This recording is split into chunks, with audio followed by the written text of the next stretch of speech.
1665 में से 68,000 शिक्षकों ने अपलोड नहीं किया है सर्टिफिकेट। फर्जीवाड़े की आशंका बढ़ चली है। 20 जुलाई तक वेब पोर्टल पर सर्टिफिकेट अपलोड करने की है अंतिम तारीख। 6 दिन ही शेष बचे हैं। पूरा समाचार जानने से पहले और आज के शिक्षक न्यूज अपडेट जानने से पहले मेरे चैनल पर आप पहली बार विजिट कर रहे हैं तो चैनल सब्सक्राइब करना नहीं भूलेंगे। राज्य में शिक्षा विभाग में बहाली की फर्जीवाड़े की बाढ़ सी आ चुकी है। शिक्षा विभाग ने 21 जून से 20 जुलाई तक निगरानी जांच में छूटे 87,665 शिक्षकों के वेब पोर्टल पर शैक्षणिक संबंधी आवश्यक सर्टिफिकेट अपलोड करने की मोहलत दी थी, लेकिन 20 दिन बीत जाने के बाद भी 66,000 शिक्षकों ने सर्टिफिकेट अपलोड किया है। यह काफ़ी कम है।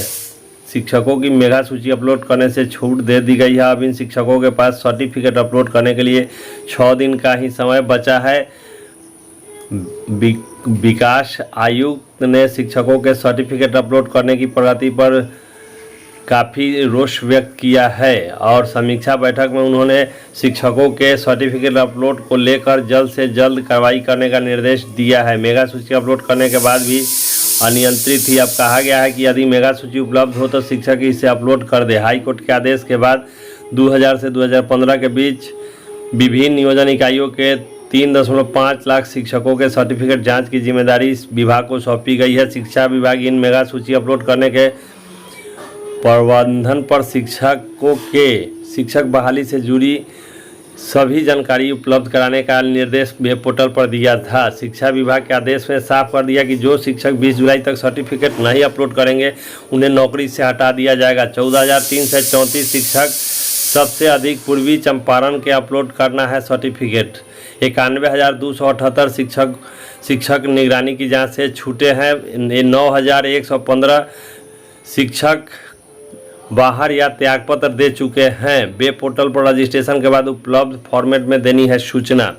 शिक्षा विभाग के पोर्टल पर उपलब्ध लिंक के माध्यम से जिन शिक्षकों को सर्टिफिकेट अपलोड करना है उनके नाम अंकित है। इस सूची में जिन शिक्षकों के नाम हैं वे वेब पोर्टल पर लिंक के माध्यम से अपना निबंधन करेंगे। निबंधन के बाद यूजर आईडी और पासवर्ड लॉगिन कर पोर्टल पर उपयुक्त फॉर्मेट में सूचना देंगे। मूल प्रमाण पत्र, इंटर का अंक पत्र प्रमाण पत्र, इंटर का अंक पत्र प्रमाण पत्र, स्नातक का अंक पत्र प्रमाण पत्र, शिक्षक प्रशिक्षण के अंक पत्र प्रमाण पत्र, दक्षता परीक्षा टीईटी उत्तीर्ण प्रमाण पत्र, अनुभव प्रमाण पत्र हैं। कहाँ कितने शिक्षकों को अपलोड करना है सर्टिफिकेट ये देख लेते हैं जिलावार। पूर्वी चंपारण में 14,334 शिक्षकों को अपने वेब पोर्टल पर उपलब्ध कराने हैं फॉर्मेट। सिवान में 10,632, नवादा में 5120, सुपौल में 4695, अररिया में 4,029, समस्तीपुर में 3545, औरंगाबाद में 1971, बांका में 116, बेगूसराय में 1517, पश्चिम चंपारण में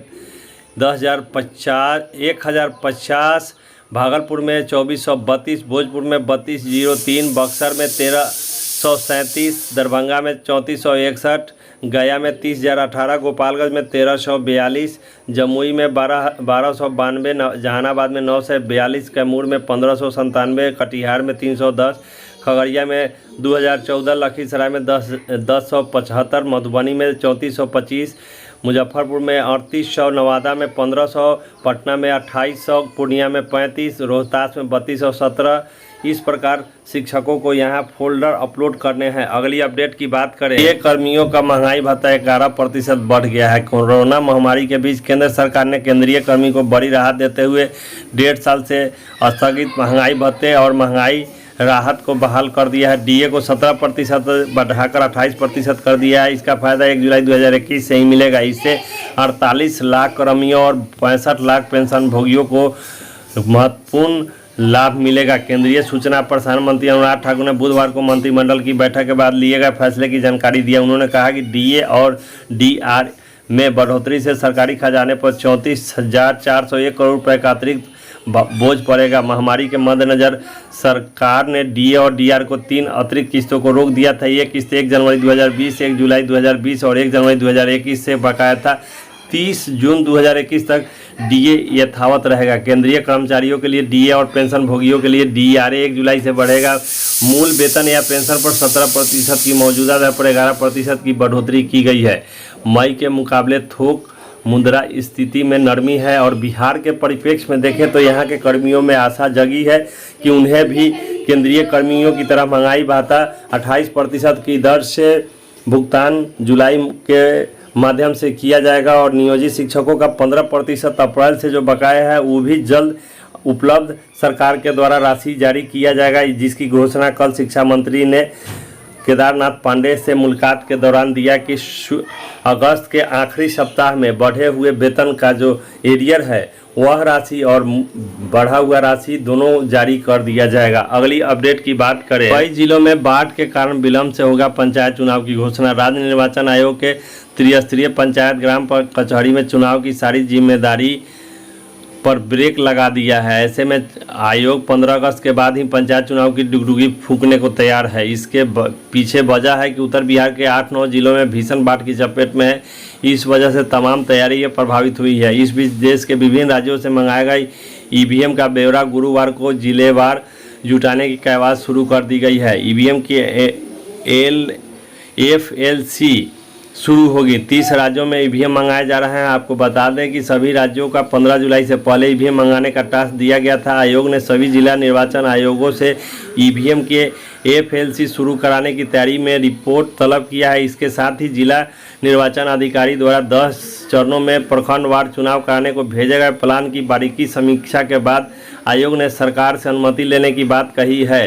पेच बस बाढ़ प्रभावित जिलों को लेकर फंसा है। हालांकि शिक्षक नियोजन ऑनलाइन शिक्षकों के तबादले को लेकर भी आयोग को सरकार से हरी झंडी मिलने का इंतजार है। इस बीच नौकरशाही में चर्चा है कि आयोग सितंबर के दूसरे हफ्ते तक नामांकन का कार्यक्रम जारी करेगा। ये वहीं सितंबर के पहले हफ्ते में चुनाव का सिलसिला शुरू हो जाएगा। बता दें कि पंचायत और ग्राम कचहरियों के करीब 2.5 लाख पर चुनाव होना है। आयोग इसे 4 पदों का चुनाव ईवीएम से कराएगा। वहीं पंच और सरपंच का चुनाव पद मतपत्र से कराने की तैयारी की है। अगली अपडेट, शिक्षिका को नगर आयुक्त का पत्र मांगा स्पष्टीकरण। राजकीय कन्या +2 विद्यालय रमना गाया का मामला फिर गर्मा गया है। 2 दिन पहले जिन शिक्षकों ने प्रिंसिपल के खिलाफ प्रेस कॉन्फ्रेंस करके आरोप लगाया था उनमें से एक शिक्षिका रत्ना राज को स्पष्टीकरण और स्थानांतरण का पत्र थमा दिया गया है। यह पत्र नगर आयुक्त की ओर से भेजा गया है। पत्र में कहा गया है कि DEO द्वारा भेजे गए जांच प्रतिवेदन में प्राप्त हुआ है, जिसमें उपस्थित पंजिका पर कटे हुए उपस्थिति पर पुनः हस्ताक्षर किया गया है। दूसरी तरफ छात्राओं की वीडियोग्राफी की गई है। ऐसे में क्यों ना पर अनुशासनात्मक कार्रवाई अन्य जगहों पर स्थानांतरण कर दिया जाए। वहीं शिक्षिका रत्ना राज ने कहा कि प्रिंसिपल का जिसने विरोध किया उनका ट्रांसफ़र कर दिया गया। 5 सालों को अपने ग्रुप में रखकर उनसे एक मुश्त अटेंशन बनवा लेती है और दूसरे शिक्षकों को थोड़ी देर होने पर अटेंडेंस काट देती है। बच्चों से गलत तरीके से पैसा वसूल पर जोर देती है। जो विरोध करता है उस पर गलत आरोप लगाकर स्थानांतरण करवा देती है। प्रिंसिपल खुद 2 बार बर्खास्त हो चुकी है। उनकी नियुक्ति को लेकर भी कई सवाल खड़ा हुआ है। अगली अपडेट की बात करें, आज की 400 नियोजन इकाइयों की काउंसलिंग रद्द कर दी गई है, दोबारा होगी। शिक्षा मंत्री ने गड़बड़ी मामले की समीक्षा के बाद जाँच का आदेश दिया है।